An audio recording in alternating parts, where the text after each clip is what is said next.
12 Rules for Life, An Antidote to Chaos. Introduction. Most humans crave order and meaning in their existence to deal with the terrifying uncertainty of the world. For much of history, this function was served by religion, with rules handed down by gods and supernatural surveillance of behavior. Despite differences in the beliefs, all major religions drew on common themes, and the need for rules and order was universal. The ubiquity of this suggests something biological or evolutionary. The developed world is moving to greater secularism as a result of scientific explanations of the world's uncertainty, critical thinking around religion and the logical impracticity of all religions being true at once, and moral relativism. But take away religion and a void remains.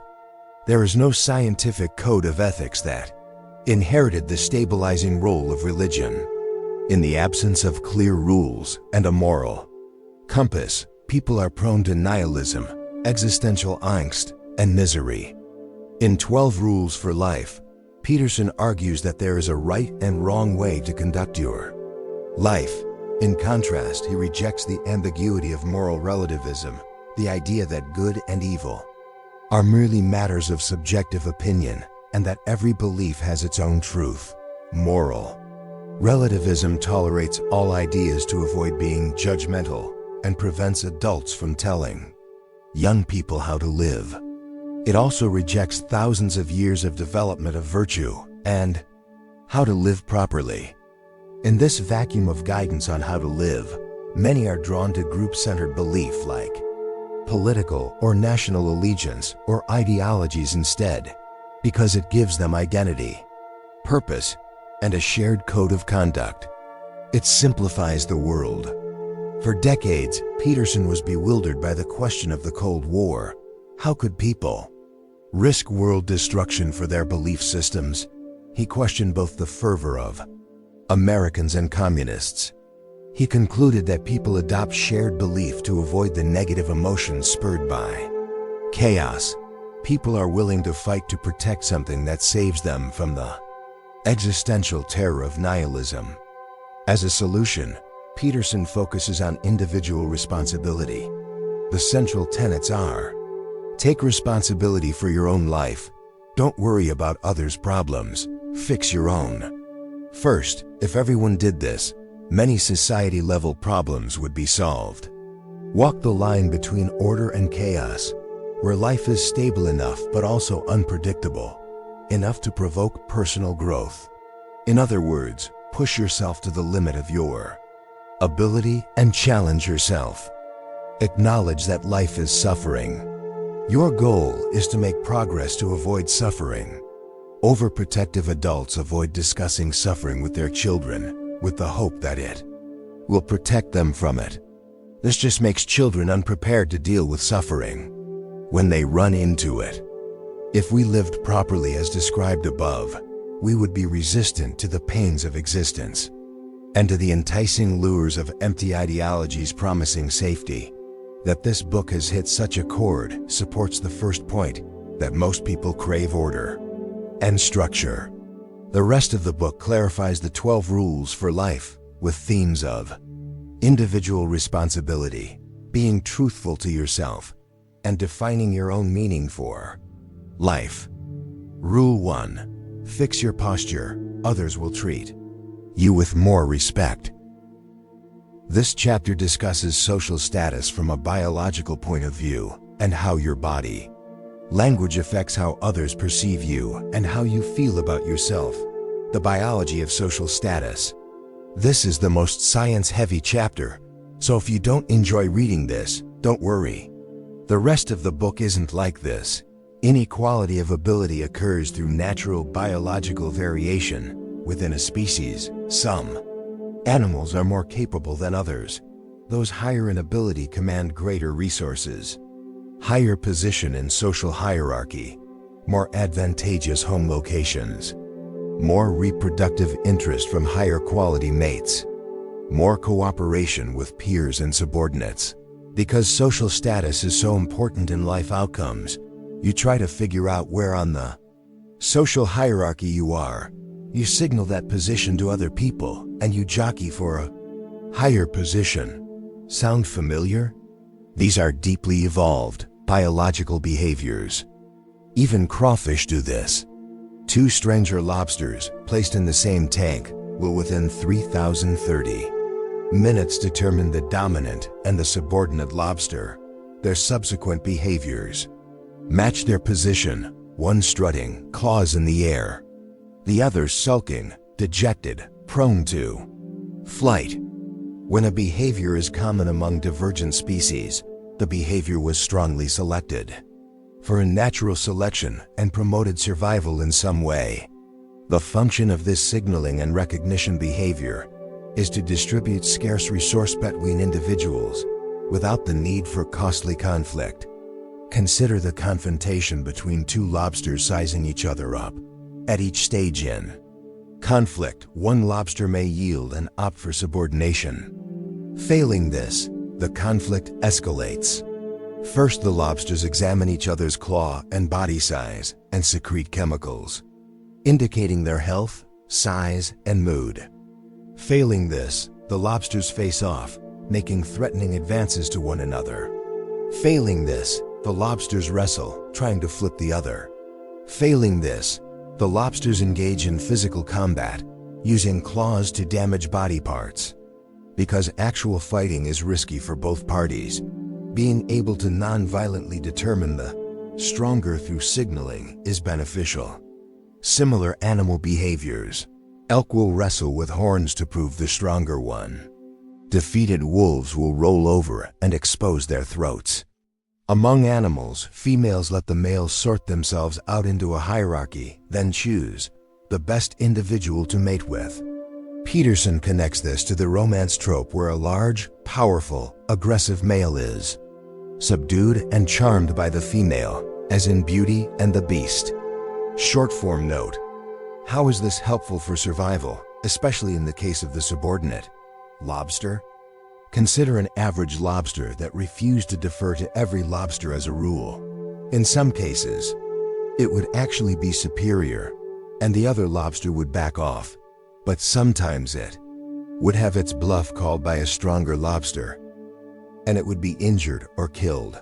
So, knowing your place prevents injury from conflict, thus promoting survival.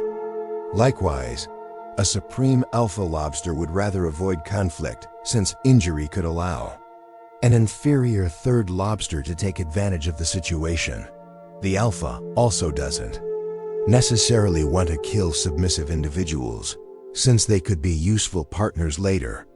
From a group perspective, if ability is concentrated unequally and if a group is best served by following the unequally good people, then hierarchies are useful.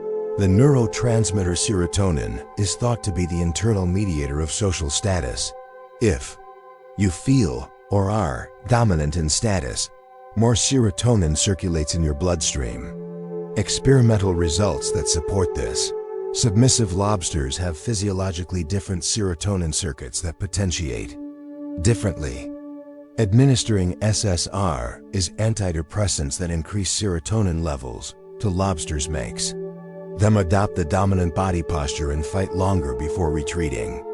Low serotonin is associated with less happiness, more illness, and shorter lifespan.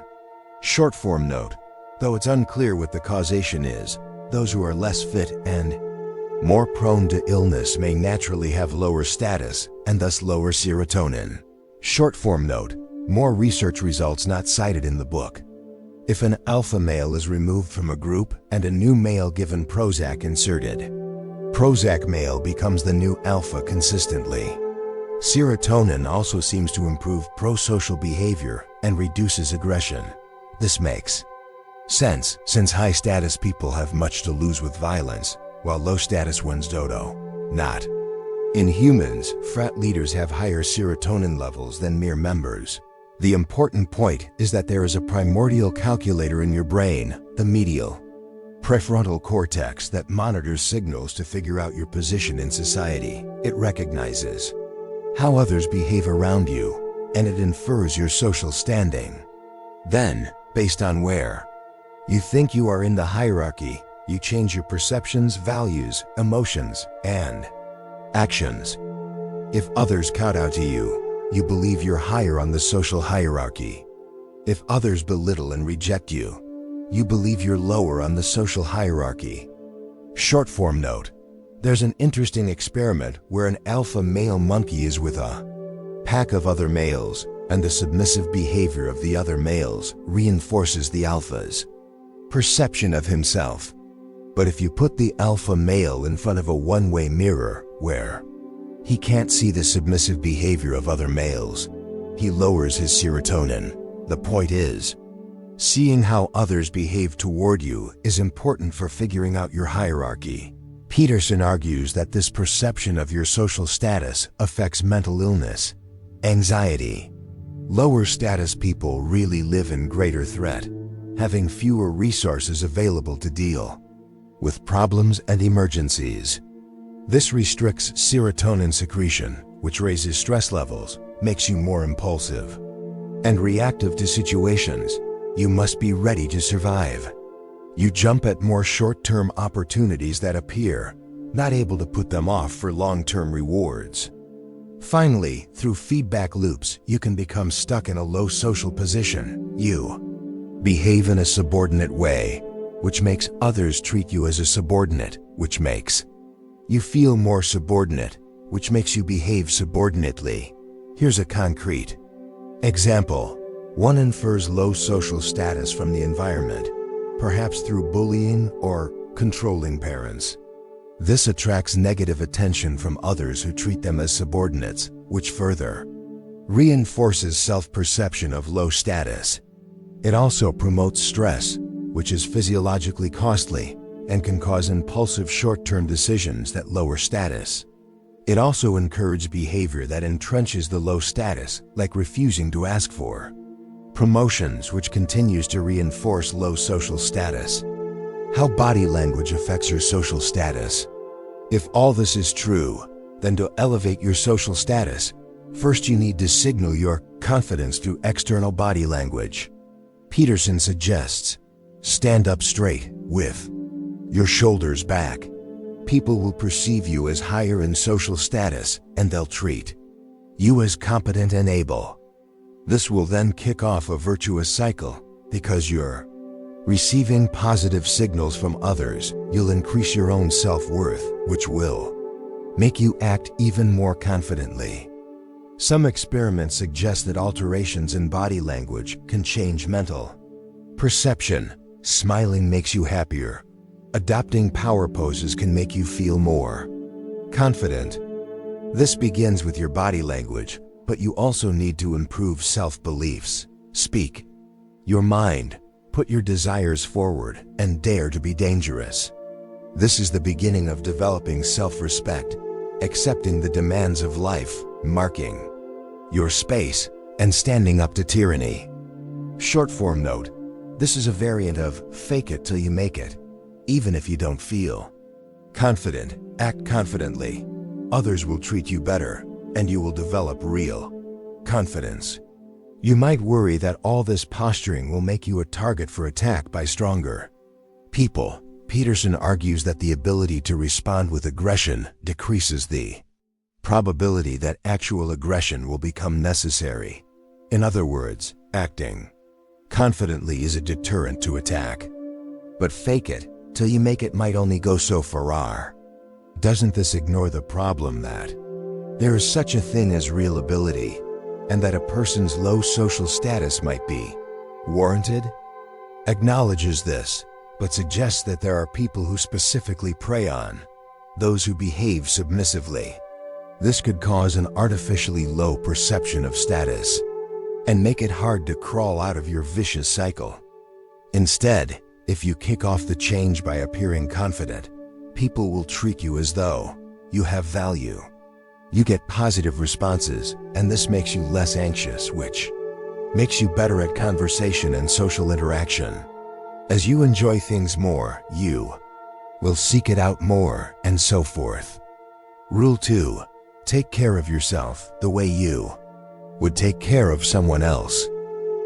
People are better at filling prescriptions for their dogs than for themselves, even though taking drugs is literally life-saving. Why? 12 Rules for Life argues the root of this is self-loathing, that we understand our faults completely, better than any outside observer, and believe we aren't worth helping. No one else has more reason to see you as pathetic. By withholding something that does you good, you punish yourself for your failings. Why do we hate ourselves? He uses the biblical story of Adam and Eve as the origination of seeing good and evil, and how this original sin carries into us today. After their fall from heaven, they are naked, ugly, ashamed, resentful. Why would anyone care for a descendant of Adam and Eve? Also, we know that humans have great capacity for evil, as evidenced by historical atrocities. This increases loathing for mankind and self. In contrast, our pets and our children are faultless. They don't know any better. They're innocent, so they deserve all the help we can give. The solution is to believe that you are worth helping. You have a vital mission in this world. You are important in this world to others, and you are morally obligated to take care of yourself. You are not your own possession to torture and mistreat, because your being is tied up with that of others. Therefore, mistreating yourself will harm others. Look at all the wonders and comforts of the modern world: electricity, running water, plentiful food, put together by people like you for the benefit of others. You deserve sympathy for merely being alive and shouldering the burden of existence. Reject virtuous self-sacrifice. Don't suffer silently when someone demands more from you than is offered in return. Then you are supporting tyranny. In other words, see yourself like you see your pet or someone else. You don't see their faults, and you want to care for them. Treat yourself like the same. This means taking care of yourself, getting healthier, physically and mentally, expanding your knowledge, pursuing goals you want, articulating your principles. You must keep the promises you make to yourself. Think, what might my life look like if I were caring for myself properly? Having a vision for your life forces you through obstacles toward your goals. Nietzsche.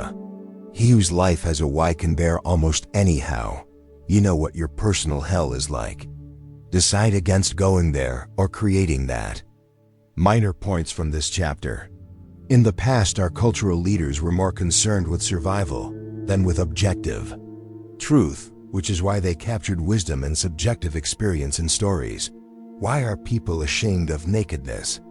This might be a cultural custom to protect our bodies from harm, yet we get injured rarely these days.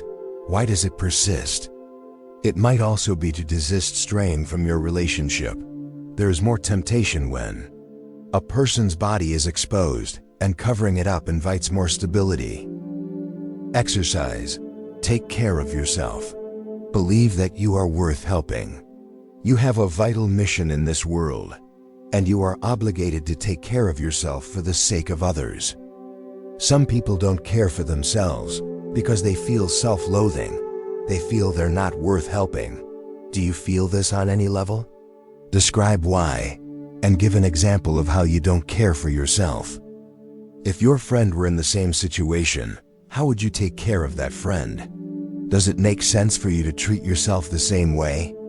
What are some other ways you should take care of yourself? Because you have a vital mission in this world. Rule 3. Surround yourself with people who want you to succeed. This rule is similar to the adage, you're the average of your 5 best friends, with more. Focus on why you might be hanging around people you know are bad for you. Do you have a person you spend a lot of time with who you feel is dragging you down, doesn't support your personal growth, and whose goals don't align well with yours? Consider why you still spend time with this person, knowing their presence isn't good for you. Peterson gives 3 reasons you might still be with these people. Sometimes, if you feel the person is beneath you in status, you may feel like you can rescue this person. But consider the other insidious, malevolent factors that could be at play. Why you stay with this person? You have a savior complex. The idea of rescuing another person boosts your ego and makes you feel virtuous. The person's lower status makes you feel better about your own. Someone whose marriage is falling apart makes you feel better about your own rocky one. Conversely, it's intimidating for you to be around people who make you feel less accomplished. You want to exercise power over someone lower, possibly because you feel that you are. You're self-exploited. The superficial motions of ineffective mentoring distract you from your own unwillingness to pursue a real, meaningful goal. You're too weak-willed and indecisive to leave. Why the other person sticks around? They benefit from exploit your generosity, and when that runs out, they move on to another willing patron. They want to drag you down to their level. They may not realize they're doing this and want to believe their actions are genuine. This may be to put off the realization that they've given up and don't care about improving. While some people may really be capable of improving, some aren't. People who don't want to improve can't be helped. It's very difficult to overturn this foundational layer and convince someone to change for the better. Maybe they don't believe they deserve to be helped, or they don't go looking for it. They may want to repeat the horrors of their past, sometimes to feel as though they have agency over their suffering, sometimes because there is no alternative. They may want to continue feeling like a victim of life's horrors, rather than taking personal responsibility for what's under their control. All of this is dramatized to the extreme, and Peterson recognizes that if the relationship is genuine and there is sincere desire to improve, then it's still worth maintaining. But this is hard to accurately assess, so reflect and see if any of the above elements apply to your relationship. See if the person you're helping accepts any personal responsibility. It's a red flag if they merely see themselves as the victim of endless external causes. This idea of a savior complex might not apply at all. Instead, you might all be bound by an implicit contract aimed at nihilism and failure. You've all decided to sacrifice the future for the present. Everyone deliberately wastes time, sets no goals, and sabotages themselves. No one mentions it, but everyone knows what the game is. If you feel that you're ready to adopt a new attitude, then you need to move on from this group. It's much easier to fall into vice than virtue. Nihilism is easy. Nothing in the world matters. There's no point to doing anything, so why bother? It's easier not to shoulder a burden, not to think, not to care. Pick one or two bad habits and indulge, and you can fall into a deep chasm, a personal hell. Finally, even if everyone's intentions are good, a negative person's presence still drags you down. Studies show that pulling a problematic person into a team lowers the team's overall efficacy. In essence, the team falls to the lowest common denominator. This might be because the high performers may feel resentment at others not carrying their weight, so they lower their performance to match. Even if the friendship isn't a charity case, be wary of people who insidiously drag you down. They belittle your personal ambition because they're embarrassed about lack of their own. They override your accomplishments with their own, real or imaginary. Choose friendships that are good for you. Surround yourself with people who support you and want to see you succeed. You will push each other to greater heights. Your goals will reinforce the other's goals, and each person's life improves as the other's lives improve. They won't tolerate your cynicism and destructiveness, and they will punish you when you mistreat yourself. Friends who are destructive will do the opposite. They'll put down your goals. They'll be jealous when you succeed and try to knock down your achievements or one-up with their own. They worry that you'll outshine them, so they pull you back down the abyss. Avoid these friendships at all costs. As you learned in Rule 2, have the friendships that you would advise other people to have. If you wouldn't recommend your friendship with someone to your brother or your Parent, why would you have such a friend for yourself? Exercise. Have friends who want you to succeed. Surround yourself with people who support you and want to see you succeed. Do you have a person you spend a lot of time with, who you feel is dragging you down, doesn't support your personal growth, and whose goals don't align well with yours? Describe your relationship and how you feel around this person. Why do you believe you still spend time with this person? Think deeply. Is it a good idea to move on from this relationship? If so, how would you take steps to distance yourself? Rule 4. Judge yourself by your own goals, not by others. With today's mass media, there's always someone out there better than you in everything you do. Your career seems boring. You wish your friends were more exciting and more attractive. You're fatter than your co-workers, and you're bad at sports. How good can you feel as Prime Minister of Canada when someone else is the President of the United States? As explained in Rule 1, this wasn't the natural case for hundreds of thousands of years. We used to live in small tribes of hundreds. Chances were you were good at something, and you got serotonin signals from people acknowledging you were good. Now you might never get positive feedback, while you get tons of negative feedback about people who seem better than you.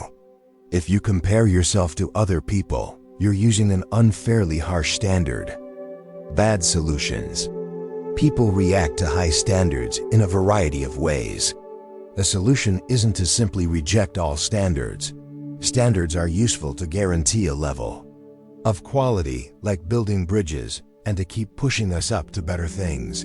Being unsatisfied with your present world is a useful push to improve your situation. But setting unrealistically high standards can also lead to crushing, chronic self-criticism, where you feel you aren't capable of doing anything. The solution also isn't nihilism and hopelessness. Don't think there will always be people better than me, so what's the point? The world's going to end in 1 billion years if not 1 million. Why does what I do matter? Peterson argues that this is a cheap trick. Pick a time frame long enough and nothing matters. This is an unreliable, worthlessly simplistic way to look at life. The solution also isn't to protect people from the idea that they have ways to improve, and that standards do exist. Throughout the 20th century, American culture took on the delusionally positive thinking of constant praise for kids. Trophies for everyone. You're all special and capable of everything you want to do. This merely blinds people to the truth, and when reality hits, people are unprepared to deal with it. Set your own goals. Instead of judging yourself by other people's yardsticks, you need to set your own. You need a total reworking of your goals, starting with understanding yourself as though you were a stranger. There are 3 steps. Step 1. Take a broader view of your existence and of other people. You've likely identified a single arbitrary dimension as the single most important thing to achieve, like money, fame, or status, and you feel miserable that you don't have it. But your existence is multidimensional. You have a lot of components to your existence: family, friends, personal projects, hobbies. Judge your success across all the games you play. Your existence is so unique and customized to you that you can't easily compare yourself to any other individual. Furthermore, there isn't a binary condition of success versus failure. There are many gradations in between. What matters is whether you can get better, not whether you can achieve binary success. Finally, you're likely only seeing the highlight reel from other people. They don't expose their deep problems and failing. You're likely overvaluing what you don't have and undervaluing what you do. Even the very people you envy might secretly envy you in ways you're not aware. Step 2. Drill deeply into your discontent and understand yourself. The first absolute requirement: you need to genuinely want your life to improve. You can't fool yourself. If you don't want this, you won't be able to improve. Short form suggestion.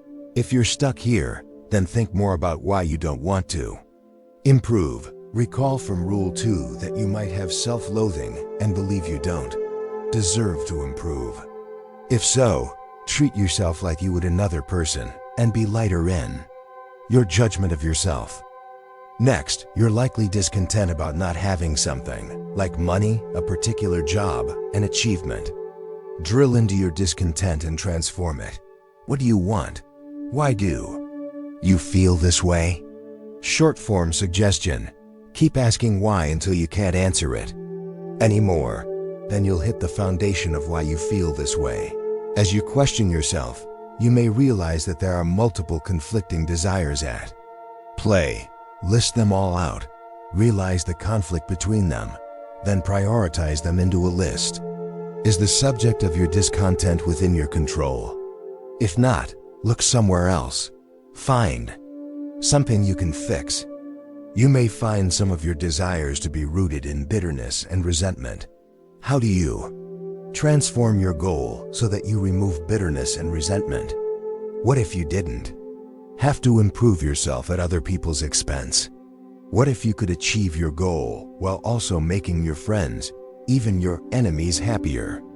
Finally, realize you may have to give up old goals to find a new direction. Short form note.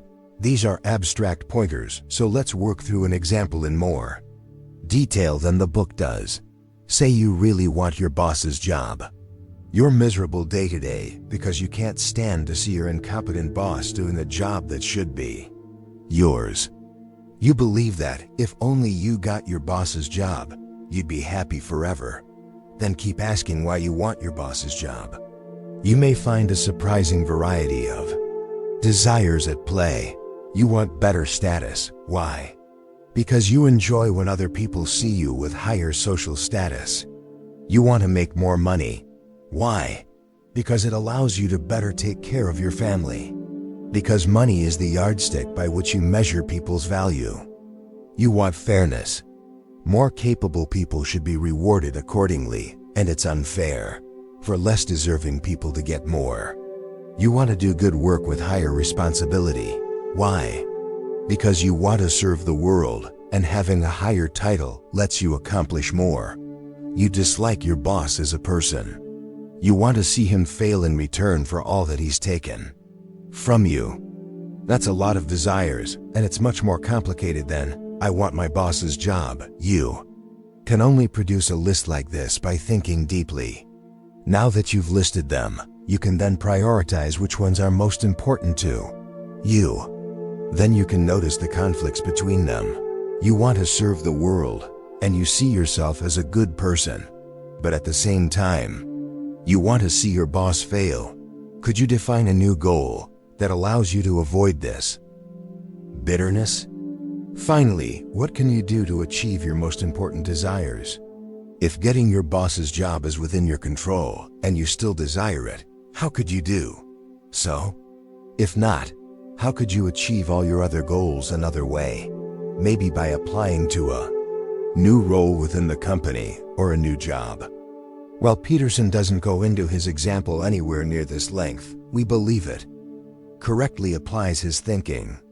While you do this exercise, realize that you're blind and can't see yourself honestly. You're blind to what goals you really want because you're focusing on something very narrow. You've obsessed over a narrow goal for a long time, so it'll take an adjustment period to see the bigger picture. In general, you can't even understand fully how your brain works, since it's been shaped by millions of years of development that you're not aware of. Analogy to vision. Our retinas have a narrow central section with high acuity, the fovea. Everything else is blurred. Similarly in life, you're focusing on something very narrow and ignoring everything else of value. Step 3. Transform your goal into something achievable. You might have big goals, and that's good. But break it down to something tractable you can do today. Then you'll start building ever upwards. Aim small, then grow your ambition. What one thing in your life can you fix right now? Let things in your life at the end of the day be a little better than they were this morning. Do that for a month, then 3 months, then 3 years, and now you're aiming for the stars. Negotiate with yourself and honor your commitments. Pretend you're working for your own internal boss. After you finish, the boss complains. It's not good enough and asks for 10x the work. Would you work for a tyrant like this? No, make yourself a deal, e.g. reward for doing something, and feel good about it after you finish. Continue to pay attention. Once you start looking at your new goal, you'll start seeing new things you were blind to before, new information, opportunities. Once you put this into practice, you'll improve how you feel about your self-worth and comparing yourself to other people. You don't get jealous of someone else's success because you know life has a lot of factors. Everyone's playing their own game, and that person might not have it better than you. You don't get frustrated with your lack of immediate success since you know you need to make small steps and be patient. You're less obsessed with other people's success because you have more than enough to do yourself. Ultimately, Peterson believes the answer to nihilism is the essential goodness of being. This comes from aiming for a meaningful goal that improves the lives of people, and for a long time, there's beauty to create and order to make in the world. There's evil to defeat and misery to soothe. Exercise. Judge yourself in a new way. Part 1. Instead of judging yourself by other people's standards, redefine your goals to find a new way to measure yourself. What is the one most important thing that you typically obsess over and want to achieve? The thing that makes you miserable because you don't have it. Describe your desire. Besides that, your existence is multidimensional. What are all the other things important to you that you should measure yourself by? Picture someone you envy who has that one thing you really want from the first question. Does that person also succeed on all the other dimensions you listed in the second question? If not, what does this mean about how you should perceive that person? Exercise. Judge yourself in a new way. Part 2. Finish redefining your goals to find a new way to measure yourself. There's something you don't have that is driving much of your discontent. You think if only you got this, you'd be happy. What is it? Why do you want it?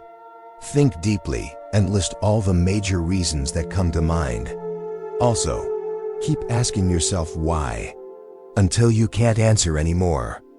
Take the few reasons that are most important to you. Is there a way to redefine your goal to best fit your most important reasons? The goal might be quite different from your original. Break down your big goal into something tractable you can do today. What's one thing in your life you can fix right now in pursuit of this? Rule 5. As a parent, train your children to follow the rules of society. Children aren't born ready for life. This is partly a biological compromise with head size. Too big of a head wouldn't fit through a woman's birth canal. This is also partly because much of human culture isn't written in our genes. Culture has developed faster than biological evolutionary cycles. Instead, as children age, they develop physically, and they also learn a lot about how the human world works. This means children need training and feedback to understand how to navigate human society. If you're a typical parent, you want your children to succeed, and helping your children become well-liked, functioning members of society is a key part of success. Children, curious and exploratory as they are, constantly test limits to figure out where the boundaries are. When they get corrective feedback, they understand where the boundary is. I now know it's not okay to throw food on the floor on a restaurant because my mom yelled at me for it. Furthermore, while it's tempting to think of them as cherubic angels, they have capacity for evil inside them. They will not bloom into perfection if left to their own devices, so if they hit you or yell in supermarkets and you don't provide corrective feedback, they'll think it's okay. They'll learn the wrong boundaries of society. Then when they become adults, they'll be poorly adjusted to function in broader society. Parents who fail to teach their kids. Many parents, in a misguided effort to avoid damaging their child or wanting to be their child's friend, avoid giving corrective feedback to their kids. These are the parents who let their kids curse at them in public or scream disruptively in movie theaters. These parents are teaching their kids the wrong boundaries of society, and in effect they're outsourcing the training to society. Here's my kid, society, please teach him the right rules. The problem is that society doesn't care about your child nearly as much as you do. If you dislike your own child at times, imagine how other people will react. Other people will swiftly judge and punish your child mercilessly, with nowhere near the tolerance and patience that you have for your child. Here are examples of how a poorly socialized child will be rejected by society. In school, other children will refuse to spend time around a temperamental, unsociable child. Teachers will run out of patience and focus attention on more pleasant children, causing your child to fall behind. Parents will refuse your child's presence at their playtimes. If these habits persist into adulthood, employers will fire them. Relationship partners will reject them. You are your child's best shot at teaching society's rules. Society doesn't have the patience to teach your child. There are many other well-adjusted, functioning people to spend time on. A bad kid will simply be rejected and left behind. And this problem can get worse throughout a child's life. An early poor social experience can set up a vicious cycle of chronic maladjustment. A maladjusted child will act poorly. She will receive negative feedback from the world, often without understanding why. She will withdraw and feel rejected, causing anxiety, depression, and resentment. This further receives negative feedback from the world. This can last for a lifetime. Shielding your child from corrective feedback is in effect crippling them in the long run. And early exposure matters. A child not taught to behave properly by age 4 will have lasting social difficulties. Teach your child what's acceptable and what isn't. As a parent, your purpose is to serve as a proxy for society. You teach the child what is acceptable and what isn't. Think not about having your child avoid all pain, but rather to maximize their learning at minimal cost. In other words, some amount of pain early on will save a lot of pain throughout the child's life. Don't protect your kids, make them as competent as you can. Teaching children the rules should be done with both rewards and punishment. Leaving one out removes a tool from your toolkit. Most parents omit punishments, and negative emotions are natural, evolved reactions to events. Sadness and shame train people to avoid the situation that led to those painful emotions. Also, a good reward program requires continuous vigilance, since the behavior needs to be reinforced quickly with the reward. The right reward structure doesn't work if it's not correctly applied continuously with the child. In 12 Rules for Life, Peterson has 4 principles for raising kids. Set the rules, but not too many. Some suggestions: don't bite, kick, or hit. Don't torture and bully other children. Eat in a civilized way, so other people are pleased to have you. Learn to share, so other kids will play with you. Pay attention when spoken to by adults, so they will feel eager to teach you. Be good company so that you're invited to fun. Use the minimum necessary force. Escalate only if necessary. Start with a glare, then verbal admonishment, then a timeout, then taking away belongings, escalating until they get the point. Physical punishment may be necessary, depending on the child. A patient adult can defeat a 2-year-old, because time lasts forever when you're 2. When they comply, give them a reward, like a pat on the head or a compliment. Parenting is best done with a partner. Raising young children is demanding, and it's easy for one parent to make a mistake. Another parent helps cover for the other and limit overreactions. Peterson acknowledges that single parents have an admirably difficult life, but we shouldn't pretend that all family forms are equally good. 2 good parents are better than 1. Understand your own capacity for anger and revenge. You might think that you have infinite patience and love for your child, but you don't. Not if your child dominates you. If you don't discipline your child, you'll start resenting your child. A vicious cycle can result where you punish them subtly, e.g., don't show them attention, which then breeds resentment in the child, which causes them to seek vengeance more aggressively, which causes you to resent them more, and so forth. Before you know it, your family has a schism that's hard to repair. Rule 6. Think. Have I done everything within my ability? There is inevitable suffering in life. People are born unequal in ability and attributes. Disaster strikes unpredictably. Cancer, a car accident, a mass layoff. You never get quite exactly what you want. Life seems like an unfair joke. One response to this is anger at the universe, or, if you're religious, at your God. More extremely, this becomes misanthropic thinking, or hating humankind. Then some convert this into the action of vengeance, to express their outrage and spite the universe God.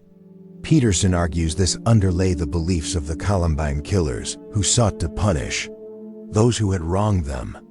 But there is still potential for redemption, to learn from misfortune and do good despite it.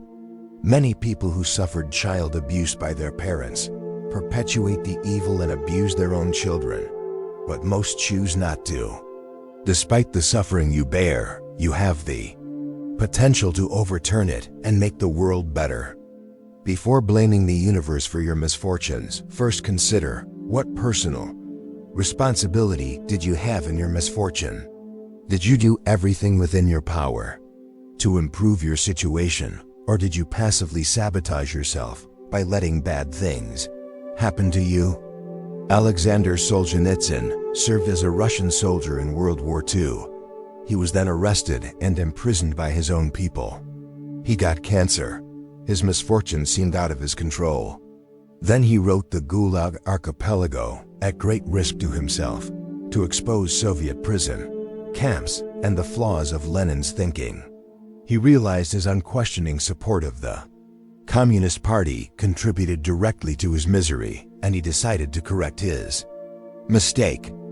Look at it this way: if your suffering is your own fault, then you can actually do something about it. If, in contrast, it's entirely the universe's fault, then reality itself is flawed, and you are perpetually doomed, and you have absolutely no ability to change that. Which worldview would you rather have? Often, disasters could have been prevented with the right mindset. Peterson argues lack of preparation is a sign. When times are good, we get complacent and forget our commitments and responsibilities. Then when disaster strikes, we omit our personal responsibility in causing it. We may learn our lesson temporarily and make empty promises to improve, but inevitably we forget, and so the cycle repeats.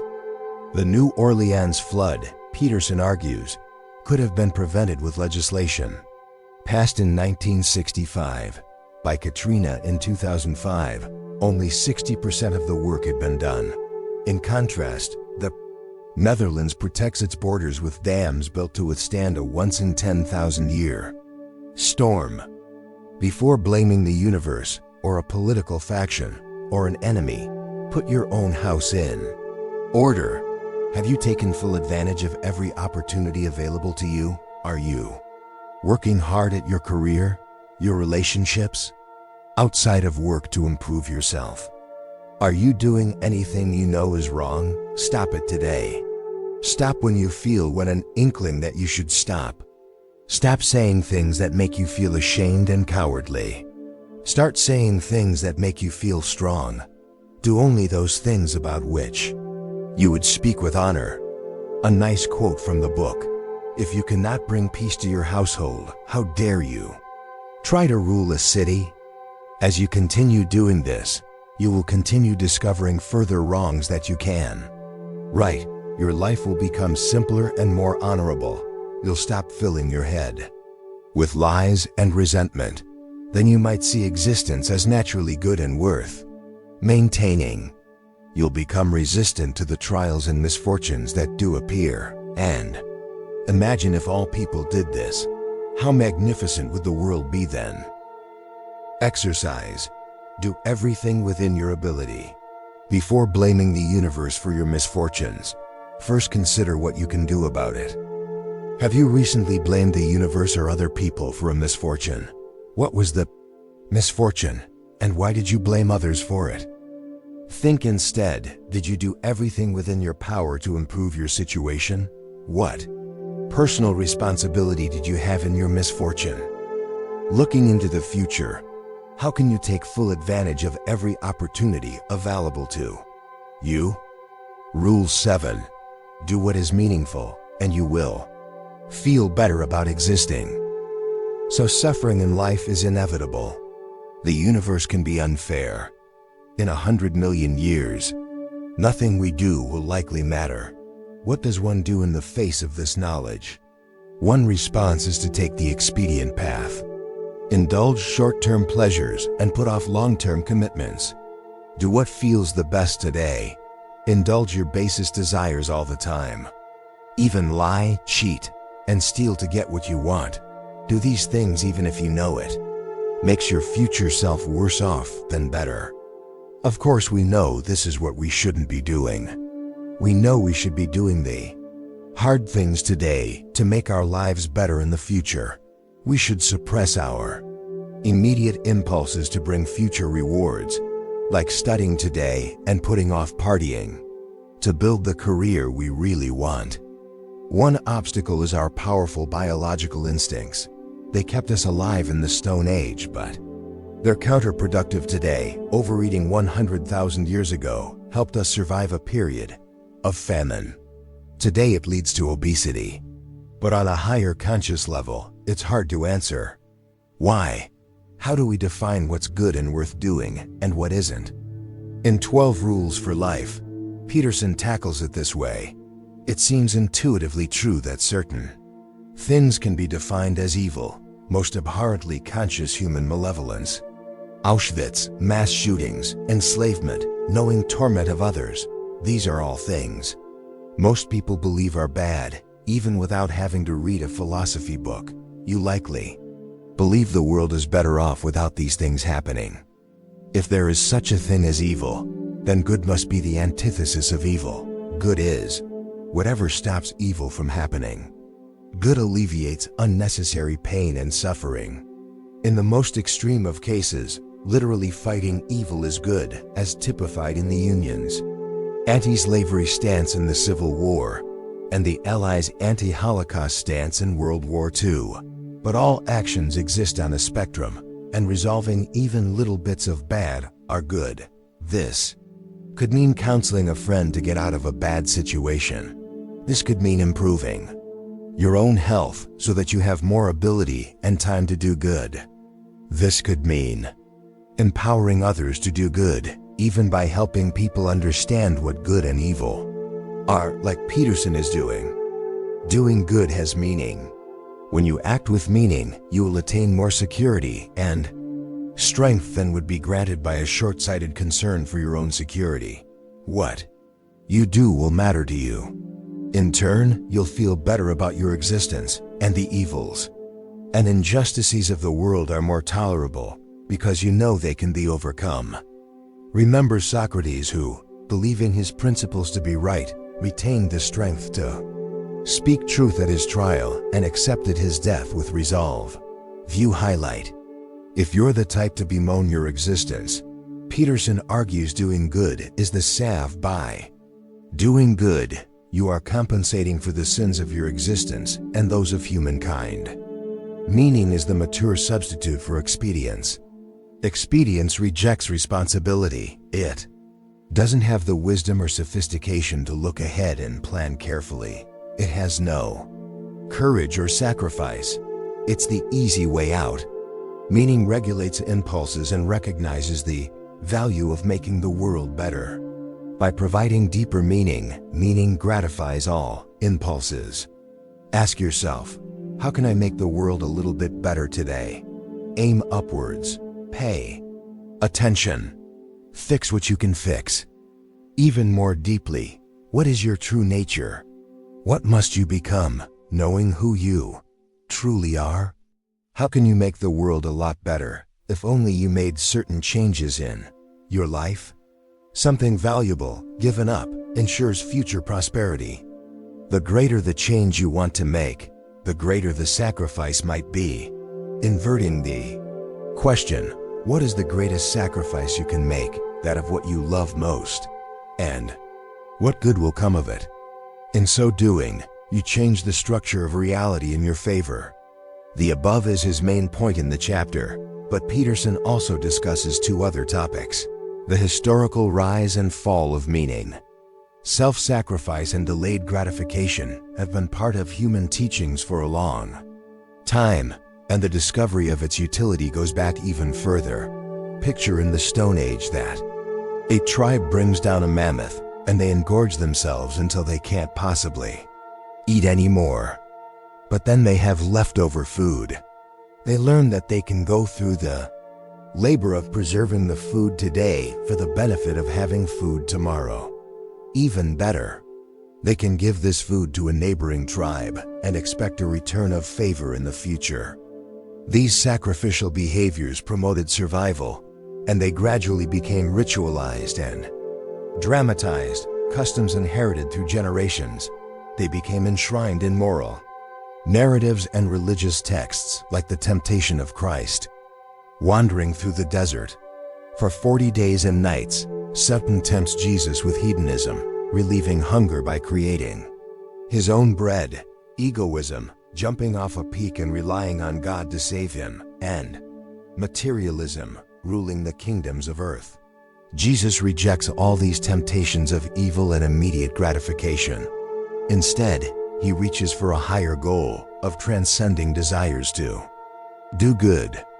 Short form note: in one interpretation, these temptations are different paths for Jesus to become a Messiah. By demonstrating supernatural powers, he can easily alleviate physical hardships. He can relieve Roman oppression by seizing the kingdoms. Jesus rejects these options. He wants to undergo his trials without powers that ordinary humans don't have, in effect becoming a practical role model for humans. Instead of making bread for everyone, he sets an example of a practice that can forever solve the problem of hunger for everyone, rejection of immediate gratification, and the temptations of evil. Despite its tremendous influence, Christianity had a few problems that limited its reach in the modern day. It failed to sufficiently address the problem of suffering in the present day. Why would God allow this atrocity to happen, which helped give rise to science and alchemy? People felt Jesus had already died to relieve all of mankind's sins, thus freeing people from personal moral obligation. Protestant belief switched from salvation by works to salvation by faith. In Catholic belief, and that of other denominations, both faith and works are necessary for salvation. However, this raised an issue of how to assess worthiness and allowed kings to see themselves as morally superior to their subjects. The Protestant switch was meant partially as an expression of equality between all people. Salvation comes from faith alone. However, this move devalued effort in this life, since one couldn't earn salvation anyway. Nietzsche argues that humans killed God, and they would have to invent their own values in the aftermath. However, ideologies like fascism and communism filled the void. Instead, in 12 Rules for Life, Peterson argues that the individual must be constrained and molded by a disciplinary structure before she can act freely and competently. As secularism rose, a void in disciplinary structure grew. Filling it was nihilism and susceptibility to new, utopian ideas like fascism. Hence he wrote this book to provide a reworked structure for people to follow. Order and chaos. Chaos is unexplored territory. It's the things and situations we don't understand. It's where you go when you get fired. It's the threatening stranger on the street. It's the scary, audacious goal you've wanted. It's also the realm of possibility and where new ideas form. Order is explored territory. It's stability and structure. It's your plan for the next day, the comfort of tradition, the customs we use to treat each other, yet it also can mean concentration camps, fascism, and less extremely, personal stasis and lack of growth. We like being in order. We don't like when we are forced to leave order for chaos, like when tragedy strikes, when you're cheated on by your partner, or when you're fired. But order isn't enough. There are still vital things to be learned. The ideal place is to be right in the middle.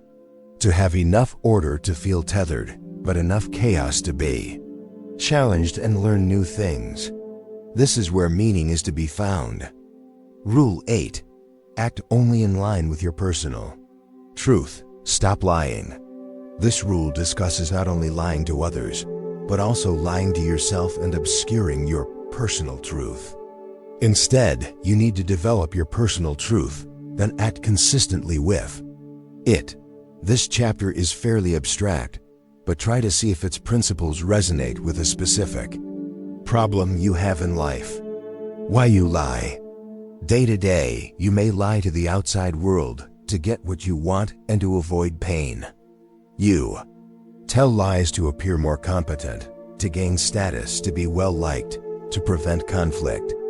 This is you manipulating the world. On a deeper level, you may lie to yourself about what you want.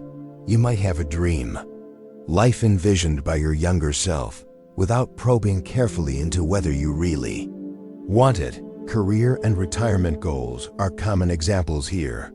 You may entertain ideas about what you really want, but deceive yourself into thinking they're impossible to reach or undesirable after all.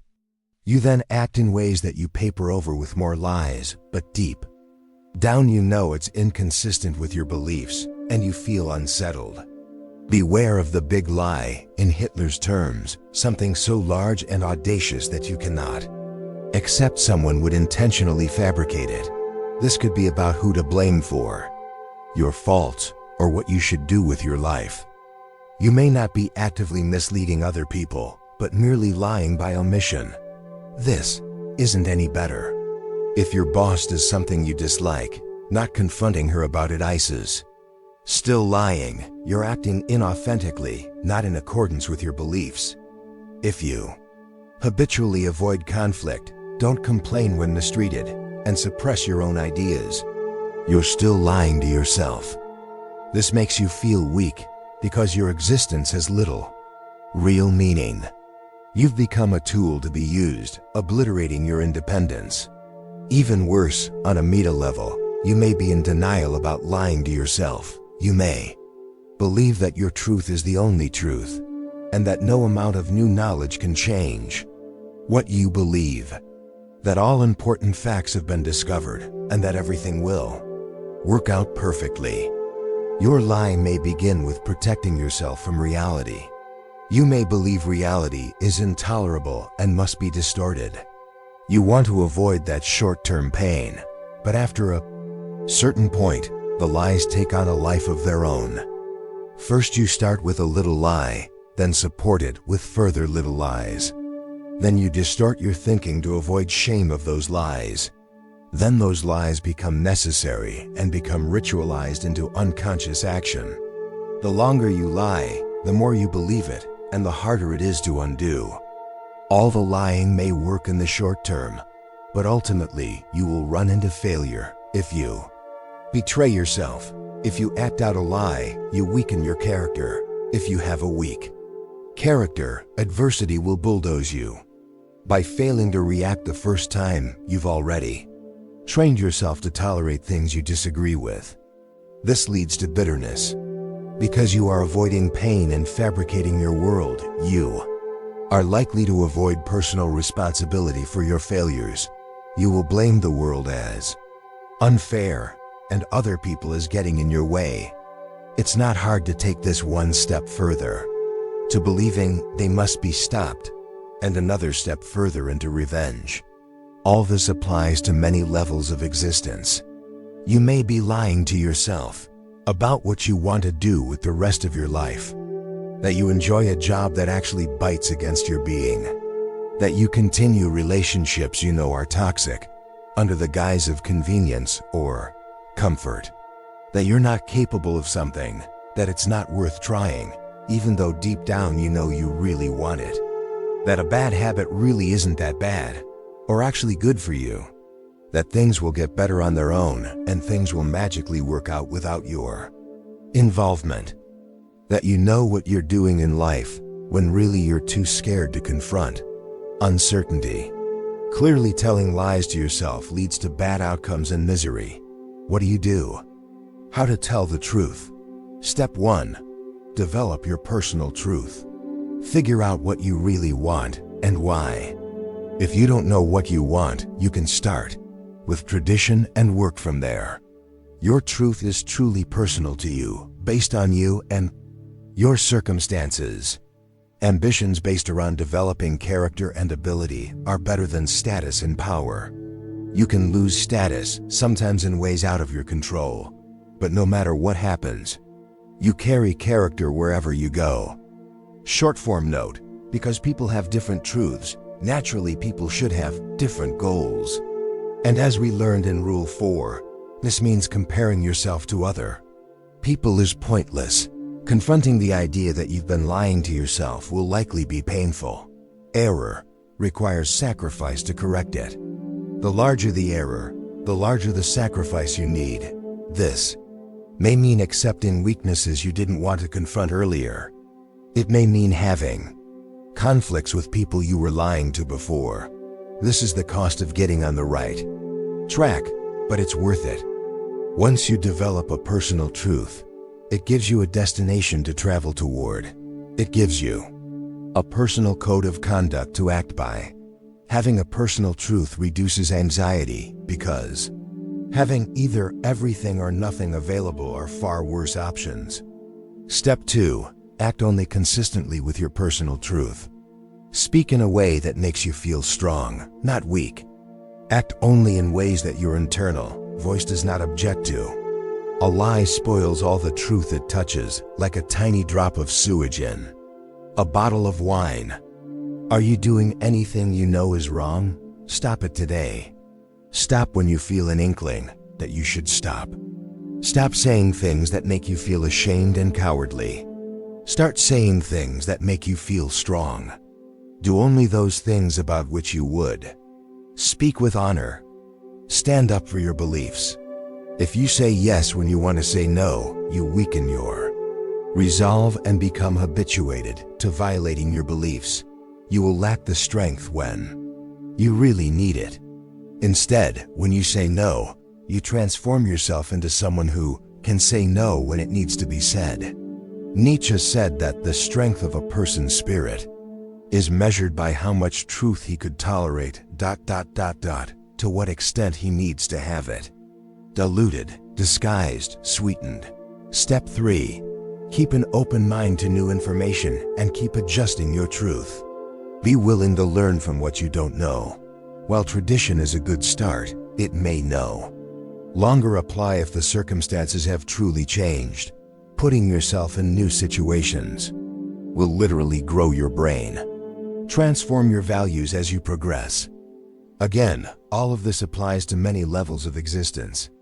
From the deepest level, it means defining what you want to do with your life and shifting your time and energy to achieving progress in that direction. It means defining what kinds of relationships you want with people and reconstructing ones that don't meet your wants. It means doing something about things you disagree with in the world, how a country is moving, a policy your employer enacts, how you see a stranger treat another stranger. It means telling your friend or partner what you really think at the expense of a conflict, for a longer-term gain. What do you do when you don't know what to do? Tell the truth. At the very least, you will be trusted for being honest, and you'll feel the strength that comes with authenticity. Exercise. Tell your truth. Learn to stop lying to yourself and others. Develop a personal truth to live by. When recently have you felt you told a lie, to others or to yourself? Describe what happened. How did that make you feel? Remember, this might not be literally telling a lie in conversation, but more generally telling a lie means acting in a way that contradicts your beliefs. For this example, develop your personal truth. What is the rule you want to live by, acting by? This truth should make you feel strong. The next time you run into the situation above, how will you act differently? Rule 9. Listen to other people thoughtfully. You'll learn something. We've all been in situations where someone seems to be talking endlessly, and we're tempted to disengage. But take a more generous view of the situation. People talk because this is how they think. They explore past events, discover how they feel about it, simulate the world, and plan how to act in it. They can figure out what stupid things they shouldn't do, then not do them. They formulate the problem they are struggling with before designing a solution. You're doing them a favor by listening. Some people are capable of thinking alone and have internal conversations with themselves. This is more difficult than talking out loud with another person.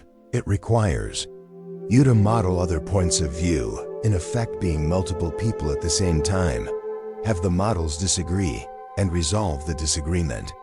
This is demanding, requiring you to tolerate conflict and adjust your perceptions of the world internally. Thus, many people prefer to talk to a listener. They organize their brains with conversation. Thus rises the classic stereotype in how men and women treat conversation differently. Women want to converse as a mode of thinking, going over their day and struggles they faced. In response, men want to design efficient solutions and move on, rushing. This process robs the speaker of their ability to think, and it signals that you dismiss the importance of what the speaker has to say. Instead, the speaker feels a need to formulate the problem in conversation. They need to be listened to and questioned to ensure clarity in the formulation. Only then is there a problem that is solvable. As a listener, you are helping the other person think. True listening is paying attention and accepting what the person has to say. Sometimes you don't really have to say anything. The person solves her own problem merely by speaking aloud. Just by giving sympathetic responses, you signal that you value the speaker, that her experiences are important and deserving of consideration.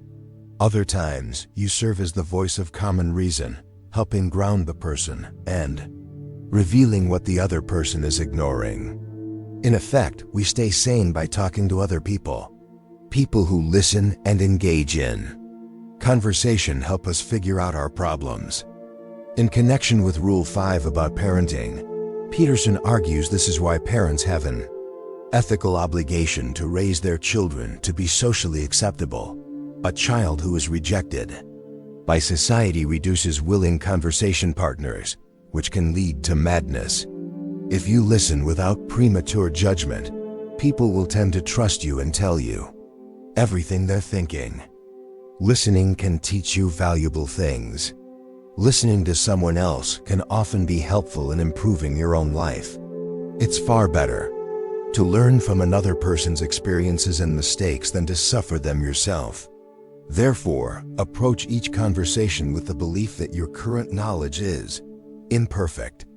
After all, if your life isn't perfect right now, this must be true. You must not have all the answers. Therefore, go into every conversation with the idea that you have something to learn from. This, that the other person's experiences are valuable. Without genuinely believing this, you will find it difficult to carry a fulfilling conversation. Short form note: This is why conversations with certain people can always feel frustrating. Neither party believes they can learn anything from the other, so it's just two people trying to talk over each other. How to listen well. The best conversations occur when all parties are listening to each other, trying to solve a problem together and build to a synthesis greater than what each person started out with. All act with the premise that they have something to learn. This constitutes active philosophy. Everyone leaves with an improved worldview and better knowledge of their conversation partners. As a comparison, these are common examples of poor listening that lead to lack of connection and synthesis. Trying to jockey for status in the social hierarchy, a game of one-upsmanship in telling a better story or appearing to have a better life.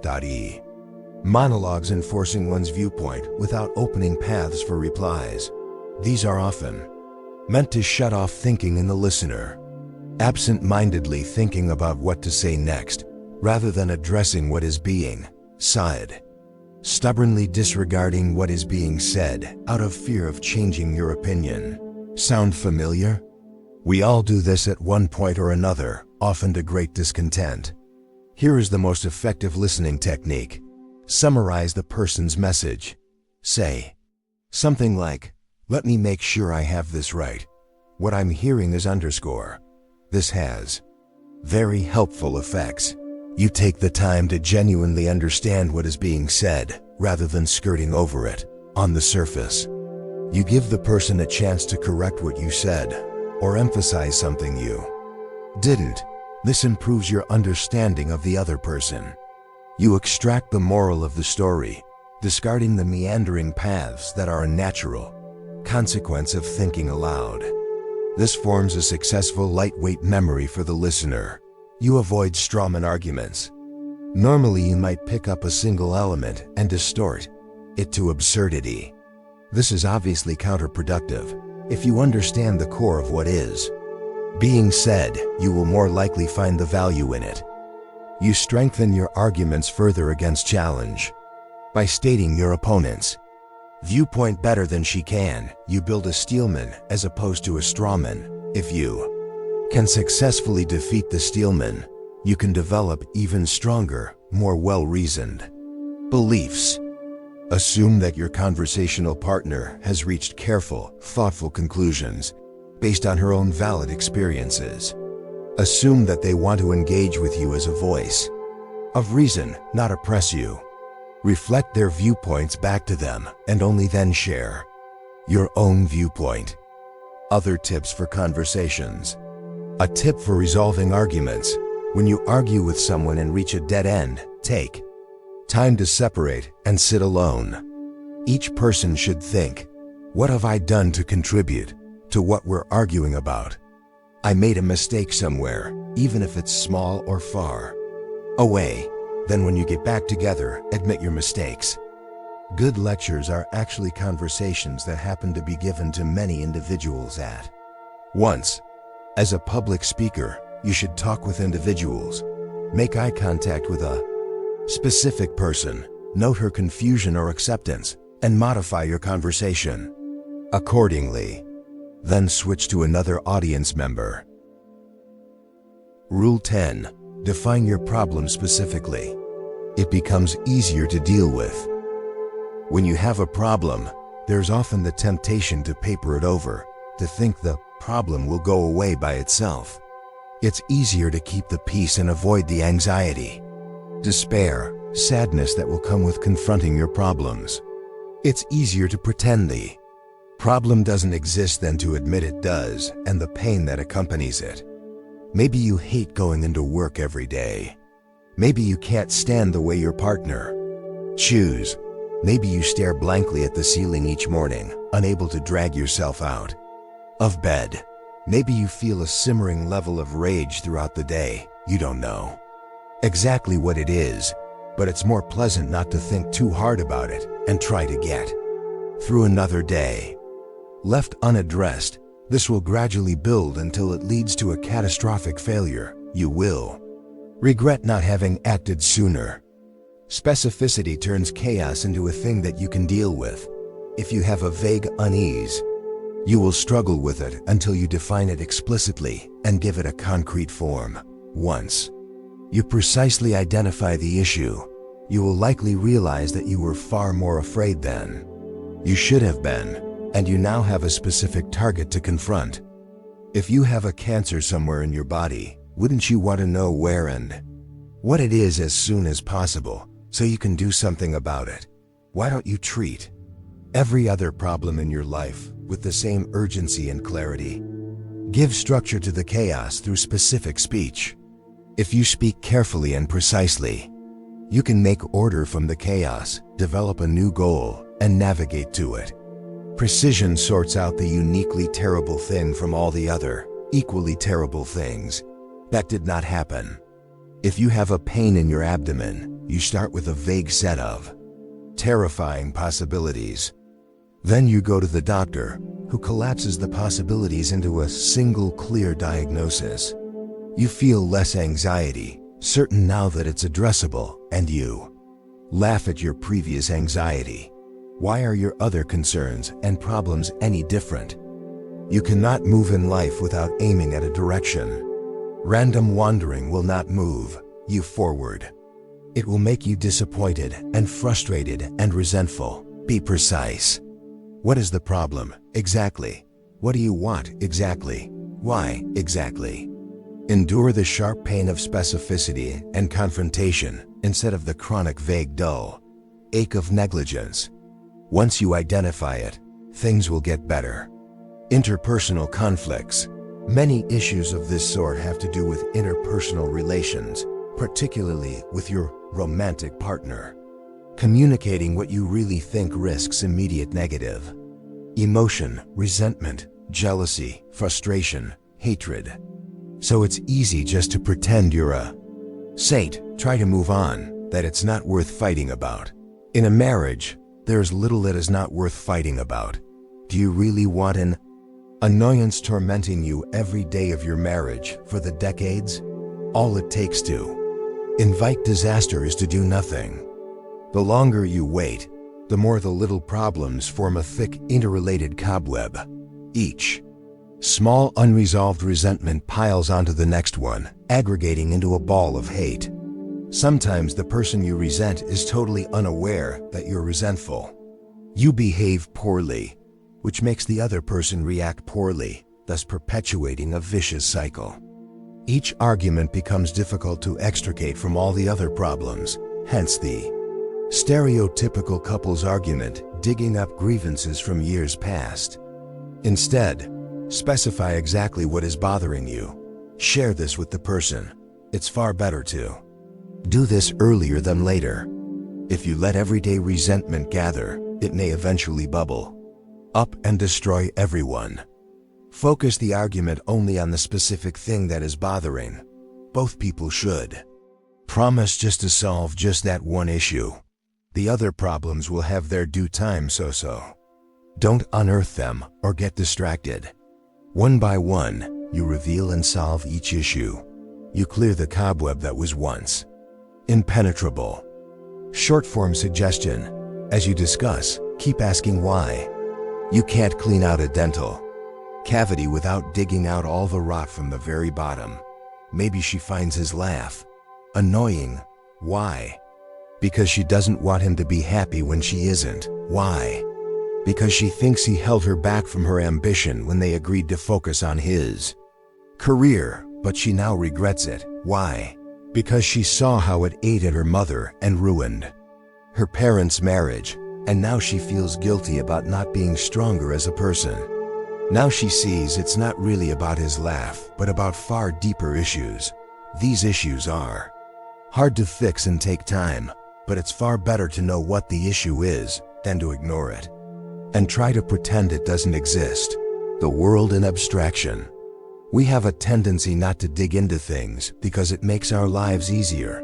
Day to day, we perceive the world with vast simplifications, happily unaware of the complexities underlying the surface. We perceive only what is enough for our plans to work and for us to get by. When everything works according to plan, we don't need to peer under the surface. We Drive a car, indifferent to how an engine transmits power to the wheels, the labor that produced the car, the electricity that powers the street lamps. We just care that the car functions to get us from point A to point B. We abstract away the world to simplify our lives because there is too much complexity to understand in ways that aren't immediately useful. When the world doesn't work properly, you have to peer into this complexity. This is chaos. Chaos provokes anxiety. When your car breaks, you have to figure out what's wrong. Find a mechanic who can fix it. Think about how to adjust a mechanic. Figure out how much the unexpected cost will eat into your financial plans. You may plunge further into chaos. Are drivers more dangerous now? Am I incompetent as a driver? When the simplified world breaks down, the complex world that was hidden away becomes obvious. This happens with relationships too. In a stable romantic relationship, both people have their roles and identities, their history, their conception of the future. If one partner cheats on the other, all is shattered. How could this possibly have happened? Who is this person I'm living with? How could she have done this? What part of the happy past needs to be rewritten? Precision of aim and careful attention protect us when things break down.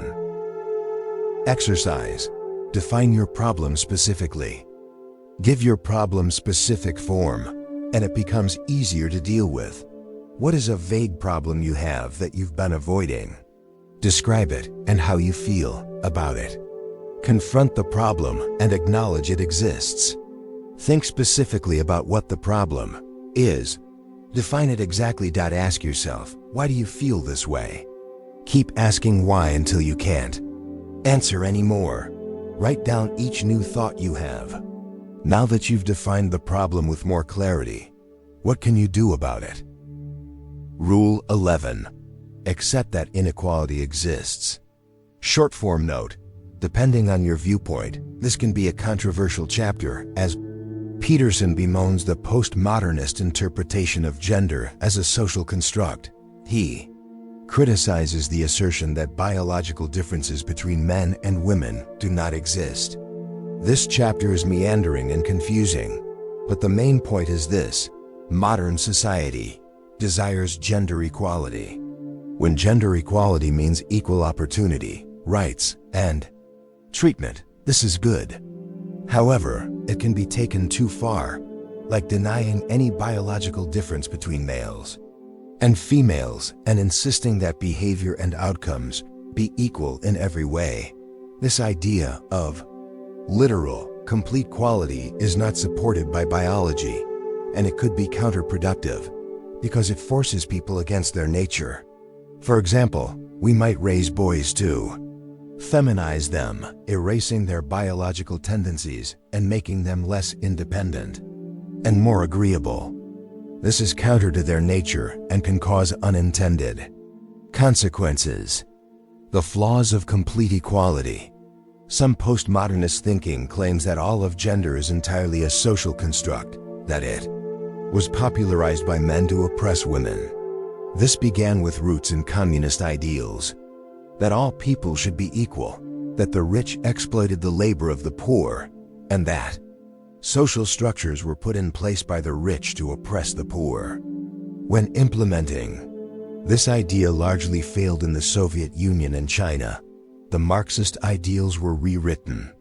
From the idea of oppression of the poor by the rich, to oppression of everyone by the powerful.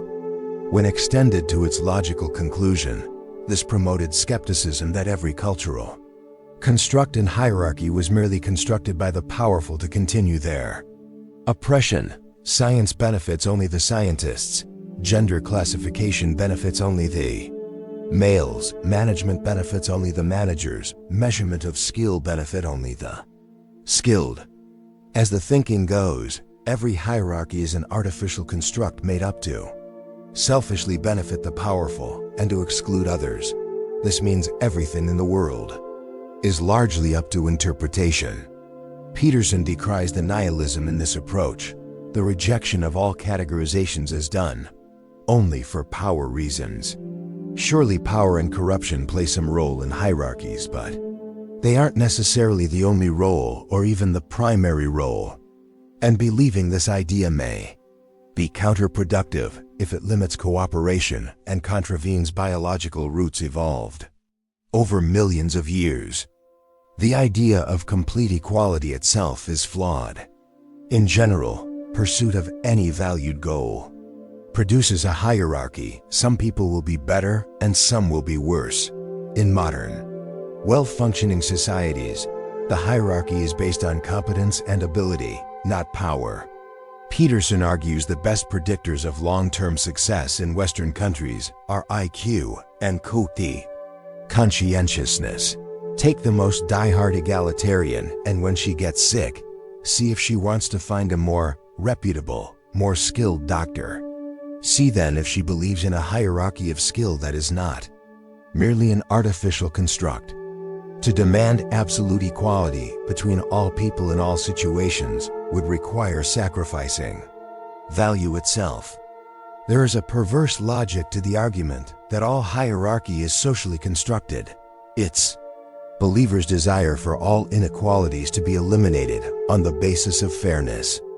But if some inequalities are hardwired into our genes or have functional purposes like identifying the spectrum of skill or result from free will, females may, given completely equal environmental treatment, just enjoy nursing more than males do, then proposing obliterating these would sound unreasonable. It would mean opposing free will or overriding biology. In other words, find someone who insists that all hierarchies are artificial constructs, and you'll see someone who cannot stomach the idea of inequality in any sense. Accepting inequality, instead of bemoaning a narrow hierarchy, instead celebrate the complexity of culture that allows for a large number of games and successful players. Different people can have very different levels of success in different dimensions, and so one's outcomes can't be compared to anyone else's outcomes. Trying to compress everyone into completely equal outcomes, regardless of biology, behavior, and personal preferences, may be destructive. Within gender, Peterson maintains there are clear biological differences between men and women. Men tend to be more interested in things while women are more interested in people. Men are more disobedient and women are more agreeable. The variation among individuals is very high. The most adjective of one gender is more adjective than the average person of the other gender. For instance, the most aggressive female is more aggressive than the average male, but by and large, the general trend is true. And in societies with more social freedom, like Sweden, the gender imbalance in certain professions is magnified. For instance, the imbalance of males and females in engineering is greater than it is in the Middle East, where there is less social freedom. The implication is that when given freedom, people do what they naturally want to do. When it gets down to it, even with equal opportunity, what if women really just want to nurse and teach more than men, and men really want to design bridges more than women? Should we force equality in ways that wouldn't naturally arise, like forcing a 50-50 gender split in every single profession? What are the costs and benefits of this type of policy? The idea that gender is a construct used to exert power has led to continuous, Peterson calls unfair, attacks on men. Men's accomplishments are considered unearned due to their privilege by being born males. Their ambitions make them plunderers. Men are attacked as oppressors when there is little historical evidence that the patriarchy was deliberately designed by men to subjugate women and assert dominance. Instead, Peterson considers another biological possibility, that women, by nature of sexual specialization, have to bear children, and that when they get pregnant, they need more protection than usual. In a time when humanity faced many more existential threats, with a higher probability of death and higher risk inherent in unwanted pregnancies. Different legal treatments of men and women may have arisen. Instead, Peterson considers another biological possibility that women, by nature of sexual specialization, have to bear children, and that when they get pregnant, they need more protection than usual.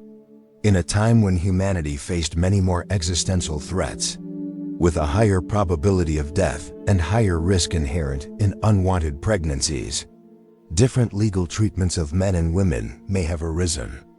This also explains why women tend to prefer mates who are at equal or higher social status levels, while males are more indifferent. This is true across cultures. This leads to the depletion of possible mates for high-status women.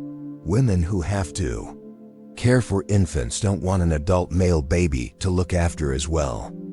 How to treat boys as they're growing. Peterson wants society to be amenable to the idea that boys and men want to prove their competence to friends and to romantic partners. Boys want a skirt at the edge of danger, where life is challenging enough to grow. This is why friends tease each other and have hazing rituals, subjecting newcomers to social stress. They are evaluating character and determining who can be trusted, who has a strong spine, who is entertaining. The idea that gender is a construct used to exert power has led to continuous, Peterson calls, unfair attacks on men. Men's accomplishments are considered unearned due to their privilege by being born males. Their ambitions make them plunderers. Men are attacked as oppressors when there is little historical evidence that the patriarchy was deliberately designed by men to subjugate women and assert dominance. Instead, Peterson considers another biological possibility that women, by nature of sexual specialization, have to bear children, and that when they get pregnant, they need more protection than usual. In a time when humanity faced many more existential threats, with a higher probability of death and higher risk inherent in unwanted pregnancies, different legal treatments of men and women may have arisen. This also explains why women tend to prefer mates who are at equal or higher social status levels, while males are more indifferent. This is true across cultures. This leads to the depletion of possible mates for high-status women. Women who have to care for infants don't want an adult male baby to look after as well. How to treat boys as they're growing. Peterson wants society to be amenable to the idea that boys and men want to prove their competence to friends and to romantic partners. Boys want a skirt at the edge of danger, where life is challenging enough to grow. This is why friends tease each other and have hazing rituals, subjecting newcomers to social stress. They are evaluating character and determining who can be trusted, who has a strong spine, who is entertaining. Peterson decries the neutering of male independence for the sake of gender equality. Instead of being independent, boys raised this way become socially weak and dependent on parents. Still, their natural urges remain, and they'll lash out in other ways, like adhering to violent fascist ideologies. Men have to toughen up. Men demand it, and women want it. Modern parental overprotection robs men of this opportunity. Don't remove risk from life. Let children optimize for it and improve their competence. Let boys push against authority and toughen up and do some seemingly dangerous things. Hence his rule: leave children alone when they're skateboarding. Short form note: while he discusses men and independence, Peterson doesn't complete the argument to discuss how society should raise girls to suit female natural instincts. Rule 12. Take time to indulge in little bits of goodness. Suffering in life is guaranteed. This idea is present in every major religion, and it's obvious from everyday life. Outcomes are unequal. People are born with different abilities. Some people get worse treatment than others. Peterson's daughter suffered from unexplained juvenile rheumatoid arthritis for decades, enduring years of chronic pain and risking amputation. There is little more to question the sanity and justice of the world than having an ill child. What kind of God would allow this to happen? One response to this, as stated above, is to hate your God or the universe for these outcomes. Stretched to its extreme, this becomes hatred of existence and the desire to destroy existence itself. When practiced, this leads to genocide and mass murders. Clearly, this is evil, causing suffering in the name of suffering and not the right response. Another response, which only partially mitigates the suffering, is to acknowledge that limitation is critical to making existence meaningful. When Superman was created as a comic book character, he had infinite powers and could overcome any situation. This became boring. There was nothing for him to struggle against, so he couldn't be admirable. No lesson for him to learn, so he couldn't grow. In response, the writers had to make him weak to kryptonite to make his stories interesting. Peterson could have wished for his daughter to have an indestructible metal skeleton or an inhumanly high threshold to pain, but then his daughter would be changed to a different person, even a monster. What can be loved about a person can't be separated from their limitations. There are also coping mechanisms for dealing with suffering.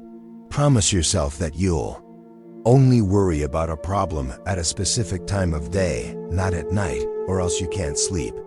Then promise not to think about the problem outside these scheduled times.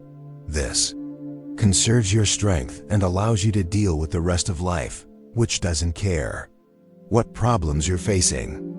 Finally, notice little bits of goodness that make existence tolerable, even justifiable. See the girl splash happily into a puddle with her rain boots. Enjoy a particularly good coffee, or book or conversation. Pet a cat when you run into one. Exercise. What should you do now? Reflect on what you learned from 12 Rules for Life. What is your biggest takeaway from 12 Rules for Life? What's your commitment to taking personal responsibility and making your life a little better? Thanks for your watching. Please drop the title of the other books if you want to listen.